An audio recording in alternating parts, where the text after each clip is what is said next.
தொடர்ந்து பத்திரிகையாளர் ஐயநாதன் அவர்கள் நம்மோடு தொலைபேசி வாயிலாக இணைந்திருக்கிறார். ஐயநாதன் சார், வணக்கம். வணக்கம். காலையிலிருந்து இந்த அரசியல் நிகழ்வுகள்லாம் நீங்கள் தொடர்ந்து பார்த்துருப்பீங்க. எடப்பாடி பழனிசாமியை கடுமையாக விமர்சிச்சிருந்த நிலையில் டிடிவி தினகரன் அதே கூட்டணியில் போய் தங்களுடைய கட்சி இணைச்சிட்டு இருக்கிறாரு. உங்களுடைய முதற்கட்ட பார்வை? ஆமா, அது வந்துட்டு முழுக்க முழுக்க அமித்ஷா அவனுடைய ஸ்ட்ராட்டஜி. அது அவனுடைய அதிமுக பாஜக அணி தென் மாவட்டங்கள்ல ஓரளவிற்காவது வெற்றி பெறணும் அப்படின்னோம்னா நிச்சயம் வந்துட்டு அந்த கூட்டணிக்குள்ள ஓபிஎஸ்ஐயும் அம்மா மக்கள் முன்னேற்ற கழகம் டிடிவி தினகரனையும் கொண்டு வரணும் அப்படின்ட்டு அவர் ஆரம்பத்திலிருந்தே பேசிட்டு வர்றாரு, அடுத்து முடிச்சுட்டு வர்றாரு. ஆனா எடப்பாடி பழனிசாமிக்கும் அமமுகவுக்கும் தினகரனுக்கு இருக்கக்கூடிய அந்த முரண் வந்துட்டு மிகப்பெரிய அளவு தடையா இருந்தது. அதைத்தான் அவர் கூப்பிட்டு டெல்லிக்கு தினகரனை கூப்பிட்டு சரி பண்ணிட்டாங்க. அன்னைக்கே தெரிஞ்சிருச்சு, சரி அவர் அங்கதான் போக போறாரு அப்படின்ட்டு. இதன் மூலம் அவருக்கு வந்துட்டு ஒண்ணு தென் மாவட்டங்கள்ல அஇஅதிமுக பாஜக அணிக்கு வந்துட்டு ஒரு பலத்தை வந்துட்டு சேர்த்துடுறாரு அமித்ஷா. இன்னொரு பக்கம் இவர் வந்துட்டு ரொம்ப விஜயத்தான் பேசிட்டு இருந்தாரு. விஜய்க்கும் திமுகவுக்கும் தாவேக்காவுக்கும் திமுகவுக்கும் தான் போட்டி அப்படிலாம் சொல்லிட்டு இருந்தாரு. அப்ப விஜய் வந்துட்டு மட்டுப்படுத்த வேண்டிய ஒரு கட்டாயமும் அதிமுக பாஜக அணிக்கு இருக்குது. அதனால அந்த கட்சி தனித்து போட்டியிடக்கூடிய ஒரு சூழல் ஏற்பட்டால் அது கூட யாருமே போகக்கூடாது, இருக்கக்கூடாது யாருமே அப்படின்ற ஒரு நிலையை வந்துட்டு தள்ளுறாரு அவரு. ஸோ அமமுகவை தான் கூட்டிட்டு வந்ததன் மூலம் அதை அவர் சாதிச்சிருக்கிறாரு. ஒரு ஃபர்ஸ்ட் ஸ்டெப். அடுத்த ஸ்டெப் அவங்க அநேகமா ஓபிஎஸ் எடுக்க பார்ப்பாங்க.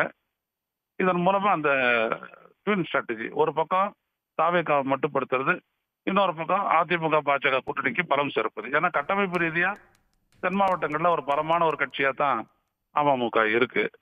எனவே அதை அவர் பயன்படுத்தி சரியா கொண்டு வந்துட்டாரு. இதே போல அவர் அநேகமா ஓபிஎஸ்ஸையும் கொண்டு வருவாங்க. ஆனா ஓபிஎஸ் அநேகமா திமுக தான் சேருவாரு அப்படின்ற மாதிரி தான் இன்னைக்கு காத்தால அவர் வைத்தியலிங்கம் பேசுனதுல இருந்து தெரியுது.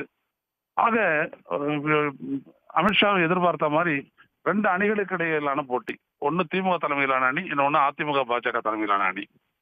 அதுல வந்துட்டு பாத்தீங்கன்னா அவர் ரொம்ப ஸ்ட்ராட்டஜிக்கா என்ன பண்றாரு அப்படின்னோம்னா என்டிஏ கூட்டணியை வந்துட்டு தமிழ்நாட்டில் பலப்படுத்துறாரு. அதிமுக செய்ய வேண்டிய வேலையெல்லாம் பாஜக இங்க செய்யுது.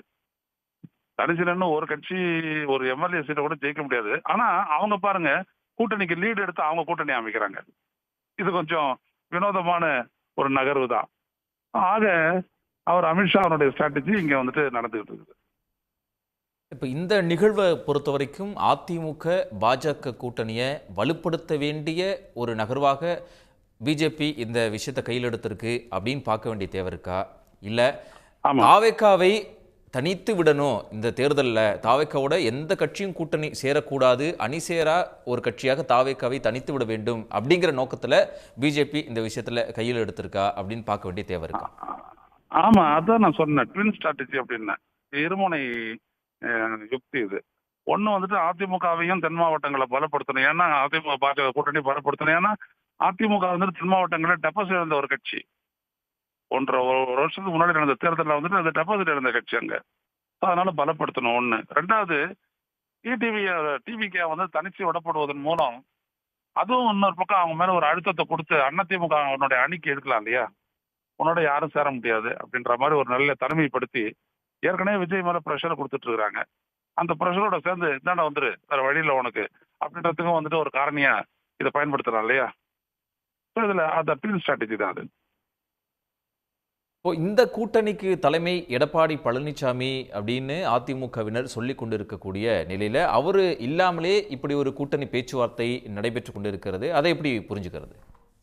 ஆமா, அவர் ஏற்கனவே டெல்லிக்கு போயிட்டு வந்தோடனே அவர் சொல்லிட்டாரு, அமித்ஷா சொல்லிட்டாரு, அதெல்லாம் வெளியில சொன்னதுதான். என்னன்னா, எவ்வளவு பேரை நாங்க அந்த அணிக்கு கொண்டு வர முடியுமோ அதை பொறுத்துதான் நம்மளுடைய வெற்றி வாய்ப்பு அமையும். இப்ப இருக்கிற நம்மளுடைய கூட்டணியினுடைய பலம் திமுக கூட்டணியை வீழ்த்த போதாது. அதனால எவ்வளவு பேரை கூட்டு வர முடியுமோ அவ்வளவு பேரை கூட்டு வரணும். அதே தான் பியூஷ் கோயல் சொன்னாரு. திமுகவை தோற்கடிக்க நினைக்கிறவங்க எல்லாரும் வந்துட்டு எங்களோட வந்து சேர்ந்துருங்க அப்படின்னாரு. அதைத்தான் நயனார் நாகேந்திரனும் பேசிட்டு இருந்தாரு. சோ அந்த ஆங்கிள் தான் இது நடக்குது. இப்போ நேற்று வரையிலுமே அதிமுக இந்த 2026 தேர்தலில் 3வது இடத்துக்கு செல்லும், தாவேக கூட்டணி வந்து 2வது இடத்துக்கு வரும் அப்படின்னும் எடப்பாடி பழனிசாமியை வந்து கடுமையாக விமர்சிச்சுட்டு இருந்தார். அவரெல்லாம் வந்து முதலமைச்சர் வேட்பாளராக நாங்கள் ஏற்க முடியாது, துரோகி அப்படின்னு மிக கடுமையான சொல்லாடலையெல்லாம் பயன்படுத்திட்டு இருந்தார்.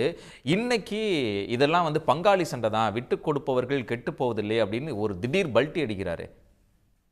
அடுத்ததான் காரணம். அடுத்ததான் பாஜகனுடைய ஸ்ட்ராட்டஜி ரெண்டாவது விஷயம், நான் வந்துட்டு ஒன்னும் அதிமுக அணியில சேரலையே, நான் என்டிஏ அணியில தான் சேர்றேன் அப்படின்னு சொல்றாரு இல்லைங்களா அவரு. ம். நான் குப்புற விழுந்தா அதனால மியூசியில மண்ணோட்டில பாத்தியா அப்படின்ற மாதிரி இது. எப்படி பார்த்தாலும் அவங்களுடைய அரசியலை பொறுத்த வரைக்கும் பாஜக செய்யக்கூடிய எல்லா அரசியலுமே அது பாஜகவுக்கு தான் நன்மை பயக்கவே ஒழிய அது கூட இருக்க எந்த அணிக்கும் வந்துட்டு அது எந்த கட்சிக்கும் அது பலன் தராது அப்படின்றது தான் இந்தியா முழுவதும் நம்ம பார்த்துட்டு இருக்கக்கூடிய விடயம். அது தமிழ்நாடு மட்டும் எக்ஸப்ஷனா? யார் அந்த கட்சியோட சேர்றாங்களோ அவங்க எல்லாம் பலம் எடுப்பாங்க. புரியுதுங்களா? பாஜக வந்துட்டு வாலி மாதிரி அவங்களோட சேரக்கூடிய கட்சியினுடைய பாதி வலிமை அவங்களுக்கு போயிடும். அப்படிதான் அவங்க வளர்த்தாகணும். என்ன தமிழ்நாட்டுல அப்படி இருந்தும் கூட அவங்களால பலம் பெற முடியல. அப்படிப்பட்ட ஒரு நிலையில தான் இன்னைக்கு வந்துட்டு ரொம்ப கீழே இறங்கி அடிக்கிறாங்க. எல்லாரையும் கொண்டு வா, எல்லாரையும் கொண்டு வா, எல்லாரையும் கொண்டு வா அப்படின்னு சொல்லிட்டு அவங்க ஏலம் போட்டு கூட்டணி அமைக்கிறதுக்கு காரணம் இதுதான். பாஜக கொடுத்திருக்கக்கூடிய அழுத்தத்தின் விளைவாகவே திரு டிடிவி தினகரன் தன்னை இந்த என்டிஏ கூட்டணியில் இணைத்துக் கொண்டிருக்கிறார் அப்படிங்கிற கருத்தை பதிவு செஞ்சிருக்கிறீங்க. நன்றி திரு ஐயநாதன். உடனுக்குடன் செய்திகளை தெரிந்து கொள்ள சன் நியூஸ் பெல் ஐகானை கிளிக் பண்ணுங்க.